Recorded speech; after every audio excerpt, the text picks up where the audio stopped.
सरा बुच्चा साहिबा, बहुत बहुत शुक्रिया आपके वक्त के लिए। सबसे पहले तो बड़ा सादा सा सवाल है, आज सुप्रीम कोर्ट ऑफ पाकिस्तान की तरफ से जो इंस्ट्रक्शंस बराह रास्त स्टेट बैंक को जारी की गई हैं, अब यकीनन बड़ी इंपॉर्टेंट डेवलपमेंट है, लेकिन जिस आइन की गोल्डन जुबली हम मना रहे हैं, क्या उस आइन को बचा पाएंगे? मेरा ये ख्याल है कि अभी मैं कोई 1 मिनट भी नहीं हुआ होगा, मैं जरदारी साहब का इंटरव्यू देख रही थी और उसमें उन्होंने यही कहा है कि एज वी स्पीक वो इंटरव्यू दे रहे हैं एक निजी चैनल को, और उस पर उन्होंने जो फरमाया है, मेरा ख्याल है वही क्रक्स ऑफ द प्रॉब्लम है। उन्होंने कहा हम जो है वो अदालती अहकामात और आइन को समझते हैं, लेकिन मसला ये है कि वो सियासत को नहीं समझते।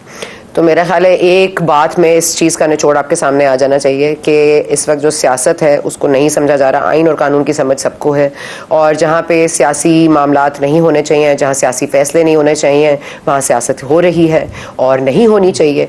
देखिए ना, जब आपके किसी फैसले में भी अबहाम पैदा हो जाए, आपके अपने जजेस साहिबान के दरमियान, देखिए ना, उसको डिफाई तो जब पार्लियामेंट कर रही है वो तो बाद में कर रही है, पहले तो आपके अपने जज साहिबान डिफाई कर रहे हैं। आपके 7 मेंबर बेंच में 4 मेंबर्स ये कह रहे हैं कि ये नहीं बनता था सुओ मोटो। अब वो 90 दिन के इलेक्शंस के मामले पर क्या कह रहे हैं? आपने उनकी सुनी कहाँ कि आगे जाके कोई बात होती है? जब इतनी कॉम्प्लिकेटेड बात होती है उसमें ज्यादा बेहतर यही होता है कि आप लाइक माइंडेड की जगह अनलाइक माइंडेड लोगों को भी उसका हिस्सा बनाते हैं, ताकि बात दोनों तरफ से वाजे हो जाए। उसका जो फैसला होता है उस पर सरखम करना चाहिए। लेकिन जाहिर है क्योंकि यहाँ फैसले में ही अबहाम है, यहाँ बेंचेस जो कॉन्स्टिट्यूट किए गए हैं उन पर भी अभाम है।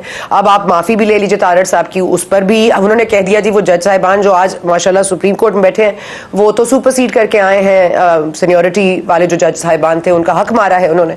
ये तनाज़ा बार काउंसिल्स भी उठा चुकी हैं। तो जब एक कॉन्ट्रोवर्सी वैसे ही इन द मेकिंग हो, इनको तो सिर्फ कवर दिया है, जो ये फैसला आया है इसमें सिर्फ पार्लियामेंट को एक ब्रीदिंग स्पेस मिल गई है कि 90 दिन का इलेक्शन, अब they are playing with the situation and it's very clear that उनके लिए तो ये वर्क करता है कि ये मर्की वाटर्स में ही रहे ये फैसला। इंतहाई गुजलक मामला है, मैं ये किस तरह से सिमटेगा, इसको कैसे समेटा जाएगा और कौन समेटेगा, यकीनन ये जवाब तलब है। लेकिन उससे पहले कल एक बड़ी इंपॉर्टेंट खबर सामने आई, और मैं अब तो इसको रूमर कहूंगा क्योंकि सुप्रीम कोर्ट ऑफ पाकिस्तान की तरफ से अब इसका डिनायल भी सामने आ गया है कि कल सुप्रीम कोर्ट ऑफ पाकिस्तान की 2 जो आला अदालती शख्सियात हैं उनके दरमियान लड़ाई झगड़ा हुआ है, मार कुटाई हुई है। आज सुप्रीम कोर्ट को डिनायल देना पड़ा कि ऐसी कोई बात नहीं हुई, ये मन घड़त खबर है। सुप्रीम कोर्ट के 2 जजेस के मबैन कोई लड़ाई झगड़ा, कोई मारकुटाई नहीं हुई है। ये क्या हो रहा है? मतलब ये तनाजात से, सियासी आईनी बहरान से बढ़कर अब ये कोई जाती जंग और दुश्मनी बनती हुई दिखाई दे रही।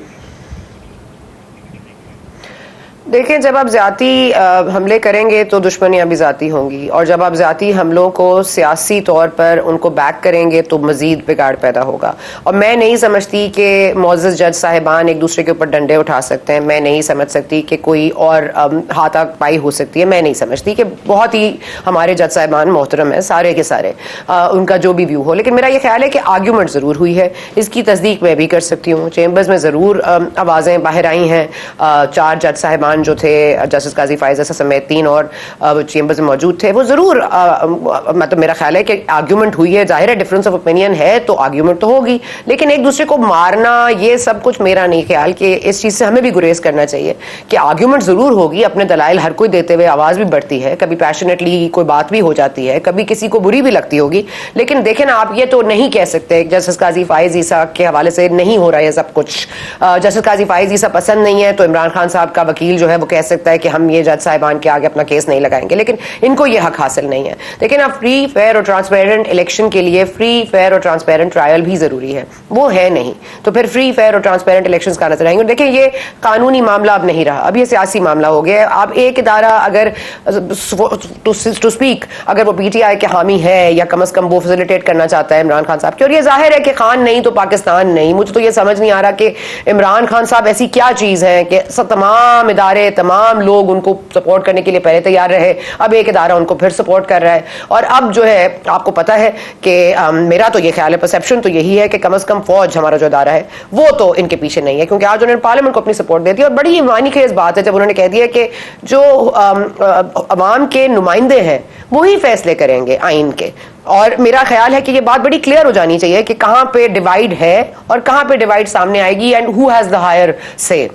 मुझे तो ये यकीन नहीं आता कि पाकिस्तान तहरीक इंसाफ जो है वो चैंपियन बन गए हैं आइन को बचाने के लिए। आइन का तहफ़्फ़ुज़ पाकिस्तान तहरीक इंसाफ करेगी। लेकिन साफ चली, शफाफ चली, तहरीक इंसाफ चली, उसके बाद कुछ ना चला इस मुल्क में। ना मईशत चली, ना फैसले चले, ना आइन चला, ना हुक्मरानी चली, ना पार्लियामेंट चल रही है, ना अदालतें चल रही हैं, कुछ भी तो नहीं चल रहा। इमरान खान साहब ने तो हर जगह ब्लॉक कर दी। वो $1 बिलियन क्वेश्चन जो एक कॉमनर का है, वो ये जानना चाहता है कि अब होगा क्या।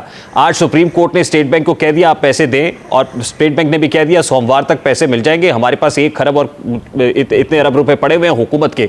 स्टेट बैंक इशू कर देता है क्या पंजाब में इलेक्शंस होने जा रहे हैं, अगर इलेक्शंस नहीं होंगे तो क्या होगा। देखिए अब यही कसर रह गई है आफ्टर टुडेज डिसीजन के जी स्टेट बैंक को कहा गया है कि आप पैसे दें। ये तो अब यही रह गया है कि इमरान खान साहब कहेंगे हमें शौकत खानम के फंड्स लगा देता हूं, फिर जज साहिबान कहेंगे हमारी तनख्वाहें ले लो और उसके बाद इलेक्शंस करवा लें, फिर वही उसको करवा भी लें और जतवा भी दें इमरान खान साहब को। इस मुल्क में या तो वो फैसला होगा या फिर ये होगा कि ये लोग हार मान के इलेक्शंस करवा दें, या तो जहां हम बिल्ड कर रहे हैं हम 5-6 महीने इस चीज को और मजीद बढ़ाएंगे, मजीद अपने आप को इनसिक्योर करेंगे, मजीद अदम एतमाद आएगा, मजीद गैर इस्तेहकाम आएगा, मतलब अदम इस्तेहकाम होगा, मईशत नहीं चलेगी। 5-6 महीने बाद हम इलेक्शंस करवा देंगे, क्योंकि करवाने तो पड़ेंगे। 5-6 नहीं कराएंगे, 7-8 महीने बाद करा देंगे। इवेंचुअली जनरल इलेक्शंस होंगे। अब आप तब तक देखिए कितना टाइम लेता है, कौन कितना टाइम लेता है, हु विल ब्लिंक फर्स्ट।